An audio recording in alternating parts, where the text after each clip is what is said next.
Hey everyone, ready to turbocharge your English vocabulary? Let's ditch those dusty old word lists, the ones that feel like a school exam. Yeah, those are the worst. Today we're diving into some fresh new ideas on how to learn vocabulary fast. I am so ready. Let's get to it. A lot of people get stuck trying to memorize words all by themselves, like just a word on a flashcard. But think about it. Did you learn your first language that way? Not at all. Right. You picked it up from hearing those words over and over again, like mama, dada. It all happened naturally. It's all about the context, right? Bingo. Context is king when it comes to learning vocabulary. I was actually reading an article about this the other day, and it told a story about this person who had memorized like 50 words in a new language. Wow, 50 words. That's impressive. Right. But then when they actually tried to have a conversation, they completely froze up. Oh no. They knew the words, but they didn't know how to actually use them. They had the ingredients, but not the recipe. Haha. That's a perfect way to put it. Context is the recipe. It tells you how all those words fit together and, what they really mean in different situations. It even shows you how the meaning can change a little bit depending on the other words around it. Let's take the word delicious, for example. Yeah, delicious. By itself, pretty simple, right? But in a sentence like, this homemade pasta is absolutely delicious, well, Okay, I see where you're going with this. it's not just saying it tastes good. It kind of hints that someone put a lot of love and effort into making that pasta. Ah, that makes a lot of sense. So how do we actually start using these new words? I mean, how do we go beyond just knowing the definition? That's the million-dollar question, isn't it? Well, all of the sources we've been looking at today agree on a few key things. One of them is to just start noticing new words wherever you find them. So, like in the wild. Exactly. Like if you're reading a book or watching a movie, don't just skip over those unfamiliar words. Stop and really look at them. See how they're being used in that sentence. Maybe highlight them, write them down. You could even say them out loud a few times. Why not? Right, right. I like that. It's all about getting familiar with the word and its surroundings. Now, what about those language learning apps? I've seen a lot of people recommend those, but do they really help with learning words in context? Oh, they absolutely can. Apps like LingQ or even something like Graded Readers, Mhm. they're designed to give you that natural exposure to new vocabulary. So they help us see how words are actually used. You'll come across words within stories or articles, so you'll naturally pick up on the context. Plus, it's way more fun than just staring at flashcards. I bet. All right, so we're on the lookout for new words. We're seeing them in action. What's next on our vocabulary fast track? Well, you know what they say, use it or lose it. You can't just let those new words sit in your brain collecting dust. You got to put them to work. It's like learning a new dance move. If you only practice it once a month. You'll probably trip over your own feet. But if you practice every day, it'll become second nature before you know it. Right, practice makes perfect. Same goes for vocabulary. Don't be shy. Throw those new words into conversations, emails. Heck, even use them in your own thoughts. The more you use them, the more they become a natural part of your vocabulary. It's like building a muscle. I was actually reading about that. There was a story about a student who learned the word breathtaking, Hmm, and they made a point of using it, like all the time, really? in different sentences throughout the whole day. By the end of the week, they were using it like a pro. That's awesome. See, it seems almost too simple, but that repetition is key. It really reinforces the learning process. Yeah, it's like planting a seed and watering it every day. Exactly. So how about we brainstorm some ways our listeners can actually put this into practice? Yes, let's do it. Make it a game. Challenge yourself to use a new word at least 3 times the day you learn it.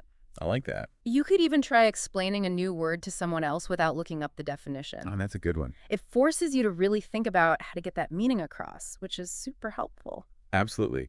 So we're finding new words, we're using them, and we're even making it a little bit fun. Yeah. But let's be honest, learning new vocabulary can feel a bit, well, like homework sometimes. True. Not always the most exciting thing. How can we make it more enjoyable? There was this great story in one of the articles about a student who was really into cooking, Oh, fun. and they started watching cooking shows in English. Not only did they learn a bunch of general vocabulary, but they picked up tons of those specific cooking terms too. I love that. It just shows that if you connect your learning to your interests, it can be a lot more fun and engaging. So it's all about finding ways to experience the language Hmm. in a way that feels natural and fun. Exactly. And the possibilities are pretty much endless. Think about your own hobbies and passions. What could you do to incorporate more English? Could you start watching movies or shows with English subtitles? Ooh, Or yeah. maybe listen to English music and try to figure out the lyrics. You could even join an online community where people chat about things you're into, all in English, of course. That's so cool. It really is about making the learning process feel less like work and more like something you actually want to do. Right on. When you enjoy it, you'll stick with it, and that's what leads to progress. Think about it. What are some things you already enjoy that you could maybe sprinkle some English into? Ooh, that's a good question. I've been trying to get better at cooking lately, so maybe I could try watching some cooking shows in English. Perfect. Or I could start listening to English podcasts on topics I'm interested in.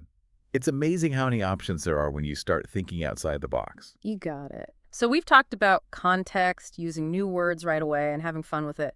But with like a gazillion words in the English language, where do we even begin? I know, right? It can be super overwhelming. Is there a way to prioritize our learning? Like, are there some words that are more important than others? There sure is. One of the sources talked about using something called the Pareto principle, also known as the 80-20 rule. The 80-20 rule for vocabulary. I'm intrigued. Tell me more. Okay, so basically the idea is that 80% of your results come from just 20% of your effort. Now apply that to vocabulary. It means that roughly 80% of everyday conversations use only about 1,000 of the most common words. Whoa, really? Pretty mind-blowing, right? That is. So instead of trying to learn every single word in the dictionary, We can focus on mastering these high-frequency words, the ones that make up the backbone of everyday conversation. it's like when you're building a house, you need a strong foundation before you can add all the fancy details. 100%. So instead of reaching for the dictionary every other sentence, start by really nailing those everyday words that you hear and see all the time, like beautiful, helpful, important. Those are the real workhorses of the English language. Got it. Yeah. So how do we find these high-frequency words? And how do we start using them more? Well, there are some fantastic resources out there, like the Oxford 3000 or the Dolch List. They've put together collections of these high-frequency words. Well, that's handy. And the cool thing is you can practice them in pretty much any real-life situation. Ordering food, writing emails, chatting with friends. It's all about getting them into your everyday routine. That is so practical. It's like thinking about your everyday conversations and saying, okay, which common words could I use more confidently? Which ones do I still stumble over? It's all about building our fluency from the ground up. And once you have those words down, you can really start to have fun with the language. Absolutely. Yeah. We've covered so many great strategies for building our vocabulary. And the best part is we don't have to feel overwhelmed by those giant word lists anymore. It's like we've found a shortcut. We really have explored some effective approaches today. First, we talked about the importance of understanding words in context, going beyond simple definitions. Right. It's not enough to just memorize a word. We have to see how it's actually used in real life. Exactly. Then we talked about using those new words right away. It's like that old saying, use it or lose it. Yep. If we don't put those words into practice, they'll just fade away. It's just like learning a new dance move. Exactly. If you don't practice regularly, you'll never master it. We also talked about how learning can be fun, Right. especially if we connect it to our own personal interests. Right. We talked about how that student learned all those cooking terms just by watching cooking shows. There are so many ways to engage with English and actually enjoy the process. And we can't forget the 80-20 rule. Working smarter, not harder, by focusing on the most frequent words. Exactly. Master those calling words first, build a strong foundation. Then you can add the fancy stuff later. So let's shift gears for a moment and think about the big picture. Building our vocabulary isn't just about memorizing a bunch of words. It's about so much more than that. It's about opening up a whole new world of communication and understanding. It really is. Think about being able to read a book without needing a dictionary every other sentence, or watching a movie without subtitles. It's about being able to express yourself clearly and confidently. It's like unlocking a whole new level of understanding and connection. It is, whether you're chatting with friends, writing an email, or giving a presentation. It's about being able to truly engage with the English language. It's about expanding our horizons and really experiencing the richness of the language. And remember, learning a language is a journey, not a race. There will be times when you feel stuck or frustrated. Oh, absolutely. We've all been there. But the important thing is to keep going, even if it's just one small step at a time. And remember to celebrate those small victories. Every new word learned is a win. Every time you use a word correctly in a conversation, give yourself a pat on the back.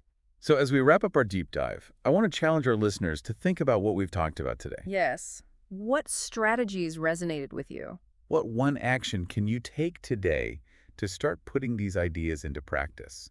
Will you pick up a book and highlight some new words? Will you try using a word you learned recently in a conversation? Maybe commit to learning 5 new high-frequency words this week. Doesn't matter how big or small, just take that first step. And remember, we're here to cheer you on every step of the way. You've got this. Remember, learning a language should be exciting, like an adventure. There will be bumps in the road, for sure. Of course. But the rewards are so worth it. Totally agree. And the most important thing is to enjoy the ride. Embrace that sense of discovery. Celebrate your progress. And never be afraid to mess up along the way. Because, let's be real, mistakes, they're just opportunities to learn and grow. Exactly. Well, as we wrap up our deep dive into building your English vocabulary, we want to hear from you. Yeah.